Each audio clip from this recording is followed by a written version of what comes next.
Oi, gente, tudo bem? Bem-vindos a este canal. Hoje falaremos sobre criptomoedas, moedas virtuais, especificamente sobre Bitcoin. Iremos falar sobre como tributar o ganho, como declarar o bem e também sobre a obrigatoriedade da informação acessória instituída pela Receita Federal, ok? Vamos então começar o vídeo. Moeda digital, declaração de bens e direitos. Então, as moedas virtuais, no caso Bitcoin, por exemplo, mesmo não sendo consideradas como moeda nos termos do marco regulatório atual relacionado às moedas brasileiras, devem ser declaradas na ficha Bens e Direitos, no item Outros Bens, na declaração de ajuste anual, né? Podem ser, porque elas podem ser equiparadas a um ativo financeiro e elas devem ser informadas pelo valor de aquisição, certo? Como esse tipo de moeda não possui uma cotação, falo em relação a tipo investimento em moeda estrangeira, que você tem cotação do país de origem, depois pelo Banco Central, depois em real, por não ter esse tipo de cotação, não há uma regra legal da conversão dos valores para fins tributários. Você, que é contribuinte do imposto de renda, deverá guardar a documentação que comprove a autenticidade desses valores para o caso de solicitação pela Receita Federal, ok? E então nós vamos agora ver como funciona a alienação de moedas virtuais para efeitos de tributação. Então, os ganhos obtidos com a alienação de moedas virtuais tipo bitcoins, cujo total alienado no mês seja superior a R$ 35 mil, são tributados a título de ganho de capital, chegando a alíquotas progressivas em função do lucro. E o recolhimento do imposto de renda deve ser feito até o último dia útil do mês seguinte ao da transação. O contribuinte deverá guardar documentação que comprove a autenticidade das operações, certo? E veremos agora então as operações com criptoativas, obrigatoriedade de informações federais, porque a Receita Federal ela instituiu uma instrução normativa onde passa a ser obrigatória a prestação de informações relativas às operações realizadas com criptoativos à Secretaria da Receita Federal. Não é lógico que foi a própria Receita. Então, diz o seguinte: as informações deverão ser prestadas com a utilização do sistema Coleta Nacional. Ele é disponibilizado por meio do Centro Virtual ECAC da Receita Federal. E para ter acesso a este ECAC e fazer suas informações, você terá que ter um certificado digital CPF para que possa entrar no ECAC, preencher a coleta nacional, validar e enviar, ok? Agora sim, e para fins de conservação de valores em reais, o valor expresso em moeda estrangeira deve ser convertido em dólar dos Estados Unidos da América e em moeda nacional. A conversão será feita pela cotação do dólar dos Estados Unidos da América fixada para venda pelo Banco Central do Brasil para a data da operação ou saldo extraída do boletim de fechamento TREX, né? Divulgado pelo Banco Central do Brasil, certo? E então, o que são criptoativos para aquelas pessoas que ainda não estão familiarizadas com criptoativo? É a representação digital de valor denominada em sua própria unidade de conta, cujo preço pode ser expresso em moeda soberana local ou estrangeira. É transacionado eletronicamente com a utilização de criptografia e de tecnologias de registros distribuídos, que pode ser utilizado como forma de investimento, instrumento de transferência de valores, acesso a serviços e que não constitui moeda de curso legal. E aí vem a exchange de criptoativo.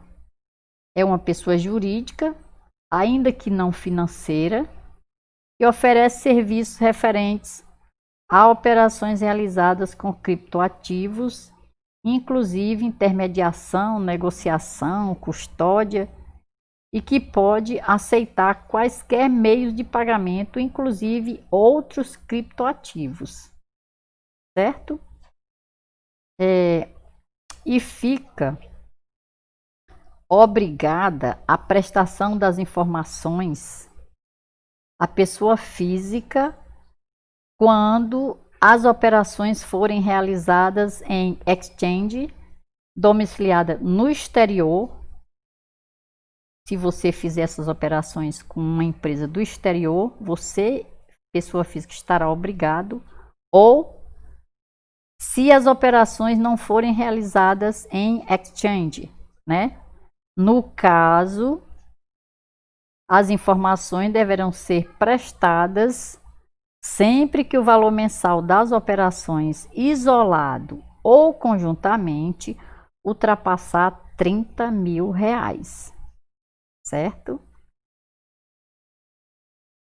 A obrigatoriedade de prestar informações aplica-se à pessoa física que realizar quaisquer operações com criptoativos, que seja compra e venda, permuta, troca, né? Para entender melhor. Permutar significa trocar. Doação, transferência de criptoativo para a exchange, retirada de criptoativo da exchange, cessão temporária. A cessão temporária seria aluguel, dação em pagamento, emissão e outras operações que impliquem em transferências de criptoativos, certo? Então,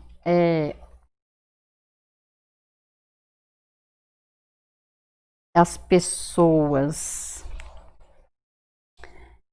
que fizerem operações que sejam residentes ou domiciliadas no exterior deverão informar o endereço e NIF no exterior,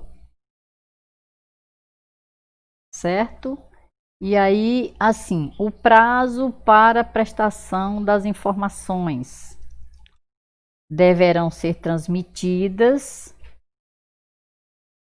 à Receita Federal do Brasil até o último dia útil do mês calendário subsequente àquele em que ocorreu o conjunto de operações realizadas com criptoativos, né? A transmissão das informações não dispensa o declarante da obrigação de guardar os documentos e manter os sistemas de onde elas foram extraídas, certo? E agora nós vamos para as penalidades, né? A pessoa física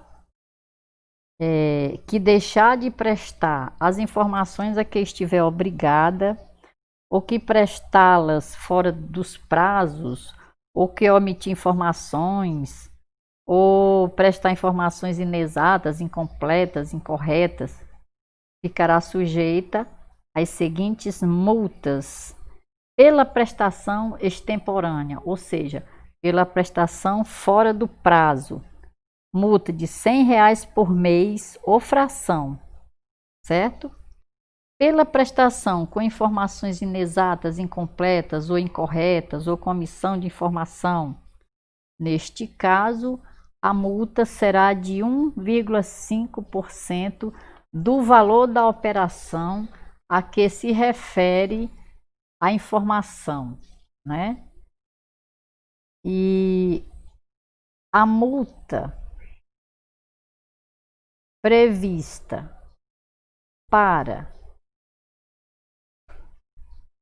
cumprimento de obrigação ou para prestar esclarecimentos nos prazos estipulados pela autoridade fiscal, o valor é de R$500 por mês. Por exemplo, a Receita Federal lhe intimou e você deixou de cumprir o prazo da intimação, então a multa será de R$500 por mês calendário. E a multa, não é? Será reduzida à metade nos casos em que a obrigação acessória for cumprida antes de qualquer procedimento de ofício. O procedimento de ofício é exatamente antes da intimação pela Receita Federal. Se você observar, né, que as informações prestadas contêm erros, inexatidões, omissões, você poderá corrigi-las antes de ser solicitado pela Receita Federal e, consequentemente, haverá redução da multa, certo? E para os casos de omissões, né, inexatidão, erros, você poderá apresentar retificação dessas correções para que fique tudo correto. E aí tem uma observação onde a Receita Federal diz que não incidirá multa relativamente aos erros, inexatidões e omissões a que se refere esta instrução normativa, desde que sejam cumpridos, desde que sejam corrigidos ou supridas antes de iniciado qualquer procedimento de ofício, certo? Se você fizer antes de qualquer procedimento de ofício, não incidirá multa, ok? Se você gostou, por favor, compartilha. Obrigada e até o próximo vídeo.